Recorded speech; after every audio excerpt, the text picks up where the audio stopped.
Ձեր աշխատանքը գնահատում եմ բավականին լավ, որովհետև հաշվի առնելով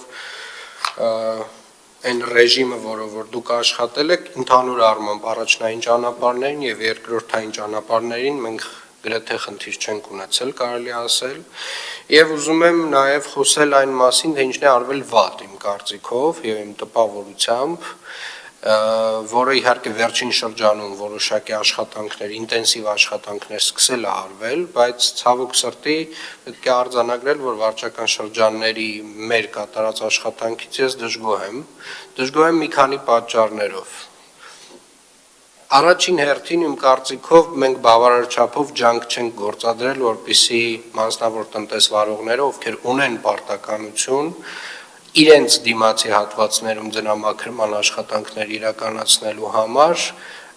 այդ աշխատանքների մասին տեղեկացված լինեն։ Ինչի չենք կատարել, ինչն է հիմքը, որ կարող եմ սա պնդել, որովհետև մենք ունենք վարչական շրջաններ, ովքեր որ բացարձակապես որևէ վարչական տուգանք այս հոդվածով չեն գրել այս շրջանում։ Դրանք 4-5-ն են։ Եվ չկա դրան բացատրություն։ Կիևյան փողոցից 2 օր առաջ եղբորս հետ դուրս եմ գալիս իրենց շքամուտքից, այդտեղի խանութի տերը մաքրում է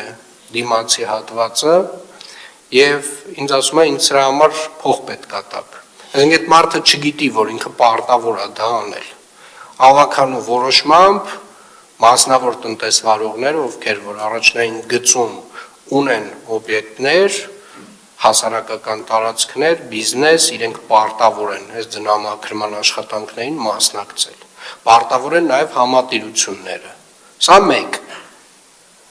Եվ այն վարչական շրջանները, ովքեր որ չգիտեմ ինչ պատճառով եւ ինչ բացատրությամբ եւ ինչ հիմնավորմամբ այս վարչական տուգանքները չեն գրել, իրականում պետքա բացատրեն եւ հիմնավորեն, որովհետեւ ինձ մոտ մեծ հարց է առաջանում։ Երկրորդը, հունվարի 1-ից 3-ը եթե ոչ 31-ից մեր վարչական շրջաններին հատուկ մի 2 տարի առաջ քննարկեցինք, հատուկ աշխատակիցներ առանձնացրեցինք, որպեսզի վարչական շրջանները ունենան գործիք աղբահանության մաքրման հետ կապված աշխատանքները պատշաճ իրականացնելու եւ նմանատիպ դեպքերում մայթեր, բակեր եւ մնացյալ այլ տեղերում, երբ որ ձյուն է գալիս, ունենան այդ ներուժը որոշ չափով աշխատացնեն այդ մարդկանց, որպեսզի ծայրահեղ խնդիր չունենան։ Ես 1-ից 3 քեզ մարդիկ տուն են եղել։ Նոր տարի էին անում։ Հասկանում եմ իհարկե, դա էլ է մոտեցում, բայց այն մոտեցումը չի, որի մասին ես խոսել եմ տարվա վերջին։ Ես հատուկ շեշտել եմ, հարգելի գործընկերներ, որ մենք ունենք ձյուն, դեռ դեկտեմբերի վերջին եմ խոսել դրա մասին, եւ պետք է աշխատենք 24/7 ռեժիմով, ինչպես աշխատել է ԵԱՍՄ հիմնարկը։ Սա 2 եւ 3, հարգելի գործընկերներ, դուք ունեք մոտավորապես հանրագումարով 300 աշխատակիցներ, ովքեր որ պետք է զբաղված լինեն տարատեսակ վարչական խախտումներ արձանագրելով, եւ այդ արձանագրությունների թվերը, երբ որ ես հանում եմ, ձեր 300 աշխատակիցների, համեմատում եմ օրինակ նույն հասարակական կարգի կամ քաղաքաշինության եւ հողի վերահսկողության աշխատակիցների քանակը, այսինքն մարդ վարչական իրավախախտման արձանագրություն խայտառակ թվեր են դուրս գալիս։ Ուղղակի խայտառակ թվեր են դուրս գալիս։ Եվ ես հասկանում եմ, որ այդտեղ ունենք լուրջ փոփոխությունների կարիք, որը շուտով կքննարկենք անպայմանորեն։ Այսինքն մոտավորապես, չգիտեմ ինչ ասեմ, տենց անհամադրելի քանակ է, էլի։ Այսինքն մեկ հասարակական կարգի պահպանության աշխատակիցը միջինացված, ասենք անգամներով, տասնյակ անգամներով ավել վարչական իրավախախտումը արձանագրում, քան մեր վարչական շրջանի համապատասխան նույն աշխատակիցը։ Լավամարդ դուրս գալը լավ բան չի։